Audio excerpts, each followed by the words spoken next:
మహాగణాధిపతయే నమః. ఓం గురుభ్యో నమః. ఓం శ్రీమాత్రే నమః. పరమేశ్వర స్వరూపమైనటువంటి జ్యోతిష, వాస్తు మరియు ఇతర అనేకమైనటువంటి శాస్త్రములను మనకు అందించినటువంటి మహర్షులకి నమస్కారం. హయగ్రీవ హయగ్రీవ హయగ్రీవేతియో ఉదయేత్ తస్య నిస్సరతే వాణీ జనుకన్యా ప్రవాహవత్. అరుణాం కరుణాతరంగితాక్షీం ధృతపాశాంకుశపుష్పబాణచాపాం అనిమాదిభిరావృతాం మయూకైః అహమిత్యేవ విభావయే భవానీం. శ్రీమాత్రే నమః. ప్రేక్షకులకి ఆ లలితాంబిక అమ్మవారి యొక్క అనుగ్రహం పరిపూర్ణంగా కలగాలని మనస్ఫూర్తిగా కోరుకుంటూ మనం ఈరోజు చెప్పుకోబోయేటువంటి టాపిక్ ఏమిటి అంటే, చాలామంది అడుగుతూ ఉంటారు, ఏమండి వివాహం చేసేటప్పుడు ఏ నక్షత్రాల వాళ్ళతో చేస్తే మంచిది అని. ఇక్కడ నేను మీకు ఒక విషయాన్ని చెప్పి తర్వాత నక్షత్ర బేస్ మీద వస్తానండి. మీకు ఏమిటి అంటే, ఒకటి గుర్తుపెట్టుకోండి, నక్షత్రం అనేటువంటిది కేవలం మీకు మనసు కలుస్తుందా లేదా, వాళ్ళిద్దరి మనసులు చంద్రమా మనసో జాతః అని అంటారు. కాబట్టి ఇద్దరి మానసిక స్థితి కలిస్తే ఎన్ని గొడవలు వచ్చినా కూడా కలిసిపోతుంటారు. గొడవలు రావని కాదు అక్కడ అర్థం. ఎన్ని గొడవలు వచ్చినా కూడా వాళ్ళు ఎక్కడా కూడా ఇద్దరికి ఒకరి మీద ఒకరికి నెగిటివ్ ఫీల్ ఉండదు, నెగిటివ్ ఆలోచనలు ఉండవు. అందుకని మనస్కారకులు కలవాలి.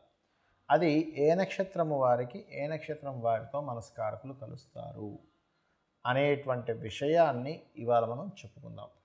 అయితే ఇక్కడ దీనికి కండిషన్స్ ఉన్నాయి. ఇంకా అంటే ఇద్దరు వ్యక్తులకి వివాహం చేయాలంటే అసలు ఏమేమి చూసుకోవాలనేది కూడా నేను మీకు ఆఖరిలో చెప్తాను, వీడియో ఆఖరిలో.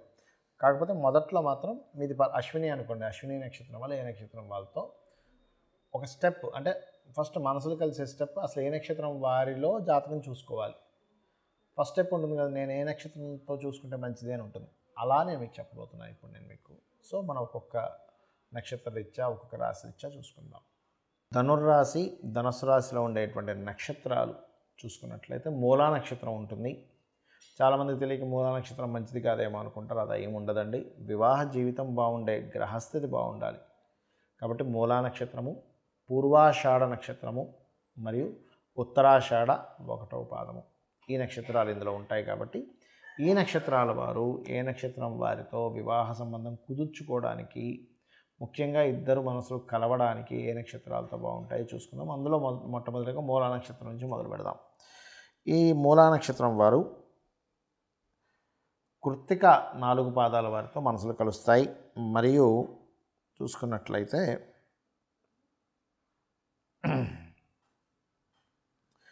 మఖా నక్షత్రముతో కూడా చేయొచ్చు. అయితే అశ్విని, ఆశ్లేష కొంతవరకు కలుస్తుంది, బుధాకేతు నక్షత్రాలు కాబట్టి. అదేవిధంగా ఆశ్లేష, మఖ,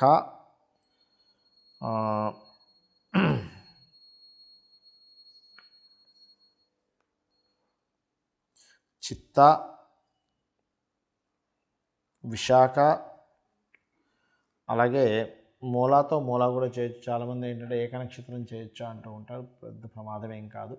వాళ్ళ నక్షత్రాధిపతులు, ఇద్దరు నక్షత్రాధిపతులు కనుక పాడైనా అప్పుడు చూసుకోవాలి. కొన్ని నక్షత్రాలు చెప్పాను మీకు కింద కూడా, సో అది చూసుకోవాలి. అండ్ అలాగే ఉత్తరాషాఢ 1వ పాదం పనికి వస్తుంది. అదేవిధంగా ధనిష్ట నక్షత్రము, ఉత్తరాభాద్ర, రేవతి నక్షత్రాల్లో ఉత్తరాభాద్ర శని నక్షత్రం అవుతుంది కాబట్టి పనికిరాదు. రేవతి నక్షత్రం వరకు మీన రాశిలో చూసుకోవచ్చు. సో ఈ ధనుసు రాశిలో మూలా నక్షత్రం వారికి ఈ నక్షత్రాలు పనికి వస్తాయి. ఇక పూర్వాషాఢ, ఇదే ధనుసు రాశిలో పూర్వాషాఢ శుక్ర నక్షత్రం ఉంటుంది. వారు ప్రధానంగా ఇక్కడ భరణీ నక్షత్రంతో ముందుకు వెళ్ళవచ్చు. అంటే మనసు కారకులు కలుస్తాయని అంత ముందుకు వెళ్ళొచ్చు, అంటే పెళ్లి చేసుకోవచ్చు అని కాదు, మనసులు కలుస్తాయి భరణీ నక్షత్రం వారితో. అదేవిధంగా మృగశిర 3-4 పాదాల వారితో ముందుకు వెళ్ళొచ్చు. అలాగే ఆర్ద్ర, పునర్వసు మరియు పుబ్బా నక్షత్రము,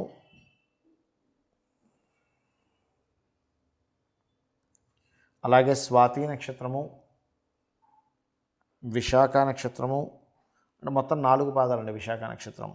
నేను చెప్పేవన్నీ 4 పాదాలు చెప్తున్నాను. ఏదైనా 1-2 పాదాలు లేదా 3 పాదాలు అట్లా ఉంటే చెప్తాను విధి వేరేగా. అలాగే ఈ యొక్క అనురాధ, జ్యేష్ఠ ఇవి కొంచెం యావరేజ్గా కలుస్తున్నాయి. మరియు పూర్వాషాఢ నక్షత్రం మనసులు కలుస్తాయి. అలాగే శతభిష నక్షత్రము, పూర్వభద్ర, ఉత్తరాభద్ర, రేవతి ఈ నక్షత్రాల వారితో మనసులు కలుస్తాయి. అయితే పూర్వభద్ర దగ్గరికి వచ్చేసరికి శుక్ర గురు నక్షత్రాలు కదా అనేటువంటి చిన్న సంశయం ఉంటుంది. దానివల్ల ఏంటంటే కొంచెం యావరేజ్గా ఉంటుంది అది. అదేవిధంగా ఈ యొక్క మూలా నక్షత్రానికి ఈ యొక్క ధనస్సు రాశిలో ఉత్తరాషాఢ నక్షత్రం వారితో ఎలా ఉంటుంది అంటే వేరే నక్షత్రాల వారికి మనసులు ఎంతవరకు కలుస్తాయి అని చెప్పి చూసుకున్నట్లయితే ఉత్తరాషాఢకి అశ్విని అండి, అశ్విని మరియు మృగశిర, అదేవిధంగా పునర్వసు,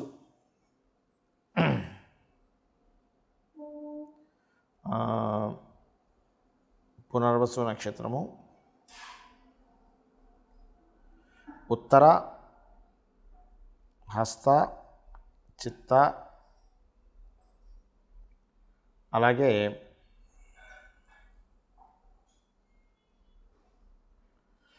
చూసుకున్నట్లయితే ఉత్తరా నక్షత్రం అయినందుకు మూలా నక్షత్రంతో చేయొచ్చు. ఉత్తరాషాఢ, ధనిష్ట 3-4 పాదాలండి, 1-2 పాదాలు పనికిరావు, 3-4 పాదాలు పనికి వస్తాయి. 1-2 పాదాలు కూడా ఒక్కొక్కసారి వాళ్ళ జన్మజాతకాలు బాగుంటే పర్లేదు, కానీ ఏదైనా 3-4 పాదాలు ప్రిఫరెన్స్ ఇవ్వండి. ఈ ఉత్తరాషాఢ నక్షత్రం వాళ్ళు ధనిష్ట 3-4 పాదాలు. చూసుకున్నట్లయితే పూర్వభద్ర మరియు రేవతి ఈ నక్షత్రాల వారితో మనసులు కలుస్తాయి. నేను మీకు ఆఖరిలో కండిషన్స్ చెప్తానన్నాను. ఏమిటది అంటే ఇప్పటివరకు మనం చెప్పుకున్నటువంటిది ఏదైతే ఉందో అది కేవలం మనసులు కలవడానికి తోడ్పడేటువంటి నక్షత్రాలు, ఇది గుర్తుపెట్టుకోండి. అంతేగాని ఈ నక్షత్రాలు చెప్పాను కదా ఇంకేమీ చూసుకోకుండా డైరెక్ట్గా వెళ్ళిపోయి వివాహం చేసుకోమని కాదు. First point number 1. మరి ఇంకేమేం చూసుకోవాలి అని మాకు సందేహం కలుగుతుంది ఇక్కడ. ఏమిటది అంటే ఒక ఇద్దరు వ్యక్తులు వివాహ వ్యవస్థ అంటే వివాహ జీవితాన్ని చక్కగా సాగించాలి అంటే వాళ్ళిద్దరి మధ్యని మొదటి మెట్టు మనం మనసులు చెప్పుకున్నాం. రెండవది ఏమిటంటే ఇద్దరి మధ్యన ఒక అట్రాక్షన్ ఉండాలి, ఆకర్షణ. ఒక పురుషుడికి స్త్రీకి ఆ స్త్రీ మీద ఆకర్షణ, ఆ పురుషుడి మీద ఆకర్షణ ఉంటే ఆ ఆకర్షణ ద్వారా కూడా వాళ్ళ లైఫ్ వెళ్తూ ఉంటుంది. చాలామంది అంటుంటారు చూసారా, ఏమిటోనండి మా వారికి నా మీద పెద్ద అట్రాక్షన్ ఉన్నట్లేదు, పెద్దగా పట్టించుకోవడం అంటుంది. బికాజ్ ఆఫ్ ఆకర్షణ కారకులైన కుజశుక్రులు వాళ్ళ కాంబినేషన్లో ఉండరని అర్థం. అలాగే సోల్మేట్స్ అంటూ ఉంటారు. అంటే సోల్ కారకుడు ఎవరు ఆస్ట్రాలజీ పరంగా అంటే రవి. ఆ రవి గనక బాగున్నాడా ఇంకా అద్భుతంగా ఉంటుంది. అంటే వాళ్ళిద్దరి జన్మ జాతకాల్లో రవి యొక్క కలయికలు కలవాలి. అలాగే రవి ఆకర్షణ మనసుతో పాటు చాలామంది చూడండి కంప్లైంట్ చేస్తుంటారు, ఏంటి ఏమోనండి మేము చేసుకున్నాం కానీ మా వారు నాతో పెద్దగా ఏం మాట్లాడరని, లేకపోతే మా అబ్బాయి అంటుంటాడు మా అమ్మాయి ఆవిడేం పెద్దగా మాట్లాడదు, మా మిస్సెస్ ఏమైంది. ఎందుకు అంటే బికాజ్ ఆఫ్ బుధుడి యొక్క స్థితి సరిగ్గా లేదని అర్థం అక్కడ. అంటే ఇద్దరి మెర్క్యూరీస్ సరిగ్గా కలవలేదు. ఆ రకంగా కర్మకారకుడైన శని, జీవకారకుడైన గురువు, కాలానికి మోక్షానికి కారకుడైన రాహుకేతువులు, ఈ రకంగా ఈ గ్రహాలు ఎంతవరకు ఇవి ఒకదాన్నొకటి కనెక్ట్ చేసుకున్నాయనేటువంటి చూడాలి.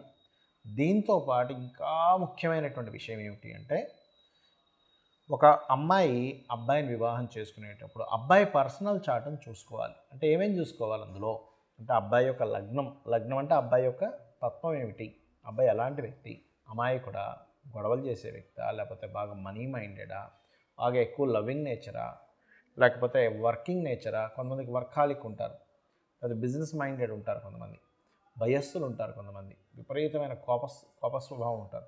వాళ్ళు ఏమిటనేది వాళ్ళ లగ్నం బట్టి తెలుస్తుంది. ఇక రెండవది ఏంటంటే కుటుంబంతో ఎలా ఉంటారు అటాచ్మెంట్స్, కుటుంబ స్థానం పరిశీలన చేయాలి అబ్బాయిని.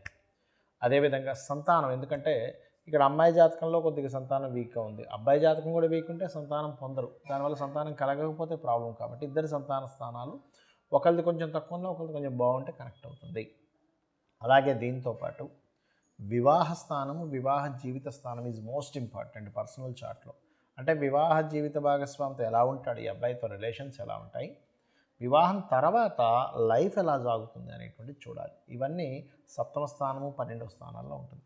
దీనికంటే ఇంకా ముఖ్యమైనటువంటిది ఏంటంటే, ఒకవేళ ఆ అబ్బాయికి కానీ అమ్మాయికి కానీ 2 వివాహాల యోగం ఉంటే కనుక, మీకు ఒకవేళ సంబంధం నచ్చింది, ఒకవేళ 2 వివాహాల యోగం ఉంది ఆ జాతకంలో, అలాంటప్పుడు వారితో మీరు కనుక సత్సంబంధాలను మాట్లాడుకోగలిగితే కనుక, అమ్మాయికి కానీ అబ్బాయికి కానీ, అబ్బాయికి అయితే అర్క వివాహం, అమ్మాయికి అయితే కుంభ వివాహం జరిపించమని చెప్పి మీరు చేసుకుంటూ ముందుకు వెళ్ళొచ్చు. లేదండి మనకు అంత రిస్క్ ఎందుకు, ఇంకో సంబంధం చూసుకుందాం అనుకునేవారు ఇంకో సంబంధం చూసుకుంటూ ఉంటారు. కాబట్టి పర్టికులర్గా ఈ యొక్క అంశాలు ఖచ్చితంగా మీరు అక్కడ చూసుకోవాలి. చూసుకొని దీనికి ఇంకొంచెం ఇన్డెప్త్గా వెళ్ళే వాళ్ళు నవాంశలోకి కూడా వెళ్తారు. కాకపోతే ఏంటంటే ఒకటి గుర్తుపెట్టుకోండి, ఇవాళ రేపు ఉన్న జాతకాల్లో 90% ఆఫ్ చార్ట్స్ ఏదో ఒక డిఫెక్ట్స్ ఎక్కువగా ఉంటుంటాయి. కాబట్టి ఏంటంటే మనం మొట్టమొదటిగా ఈ మనస్కారకుడైనటువంటి చంద్రుడి యొక్క నక్షత్రాలు కనుక కలిసినట్లయితే ఇద్దరి మధ్యనే ఉండేటువంటి అఫెక్షన్ ఏదైతే ఉందో చక్కగా పెరుగుతుంది. కాబట్టి ఈ రకంగా చూసుకొని మీ యొక్క వివాహ జీవితాన్ని చక్కగా సరిదిద్దుకుంటారని కోరుకుంటూ, అదేవిధంగా మరొక విషయం ఏంటంటే, వివాహం కావట్లేదు అనుకునేవారు కామేశబద్ధ మాంగళ్య సూత్ర శోభిత కందరాయే నమః అనే మంత్రాన్ని, వివాహమై ఇబ్బంది పడుతుంది అనుకునేటువంటి వారు శివకామేశ్వరాంకస్త శివాస్వాధీన వల్లభాయే అనే మంత్రాన్ని కనుక చేసుకున్నట్లయితే మీ వివాహ జీవితం అద్భుతంగా ఉంటుంది. ఆ యొక్క అమ్మవారి అనుగ్రహం వల్ల. శ్రీమాత్రే నమః.